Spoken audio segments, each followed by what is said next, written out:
freedom.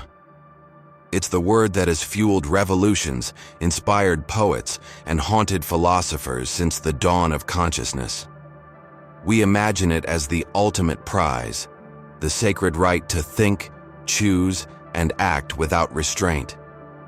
Yet, despite centuries of struggle, most people remain shackled, not by iron chains or overt oppression, but by far more insidious bonds, those forged within the mind.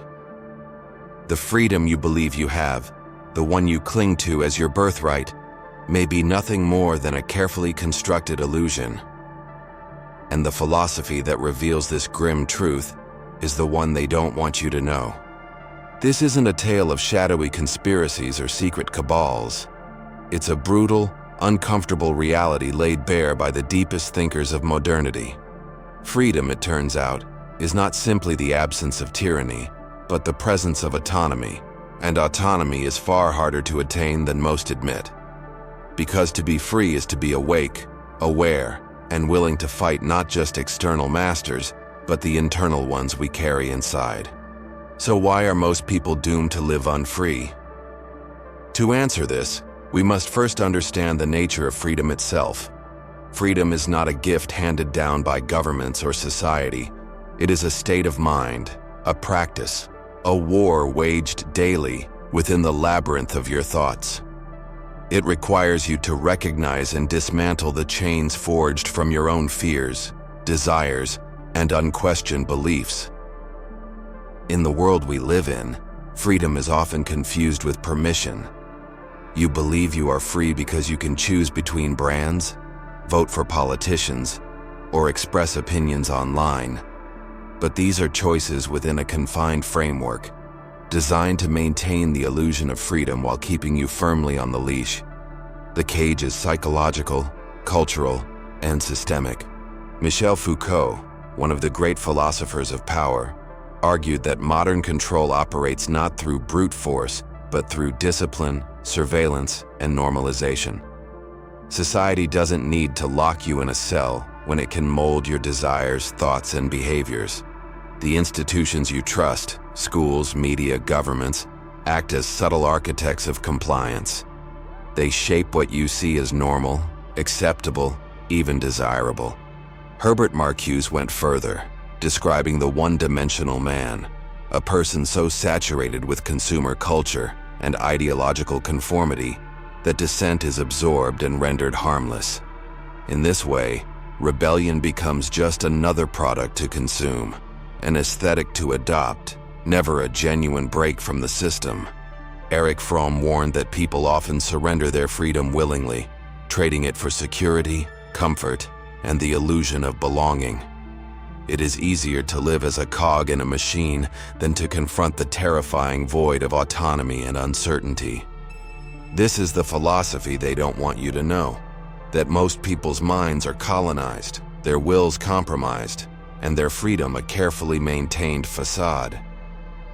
From childhood, we are indoctrinated.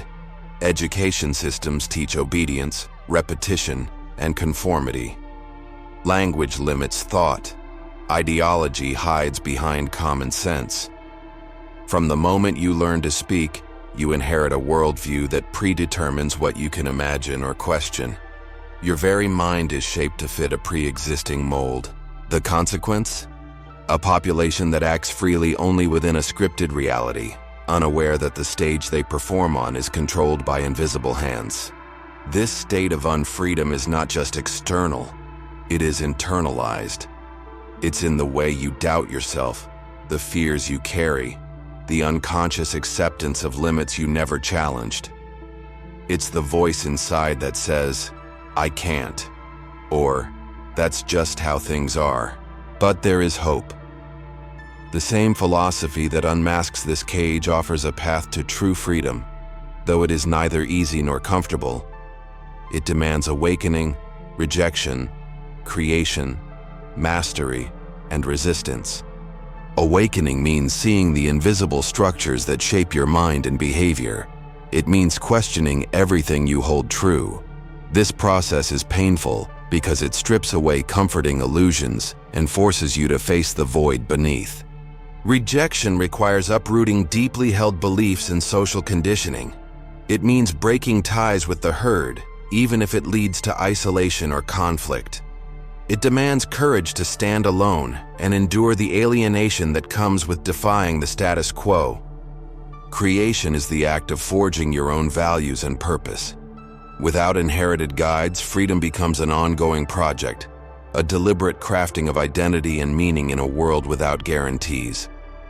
This existential responsibility is terrifying but liberating. Mastery calls for discipline over your emotions, impulses, and fears. Autonomy is not given. It must be earned through relentless self-control and reflection. Without this, freedom slips away, replaced by the chaos of uncontrolled desires or the paralysis of doubt. Resistance extends beyond the self to the systems of control that perpetuate unfreedom. Living free means challenging the social, political, and cultural forces that benefit from your submission. It means awakening others and building communities that refuse to accept illusions as reality. This philosophy is dangerous because it threatens the very foundations of power. It challenges the comfortable lies that keep societies stable and people obedient. It demands a radical honesty and a willingness to endure hardship in pursuit of truth. Most people avoid it because freedom is costly. It requires leaving behind comfort, certainty, and easy answers.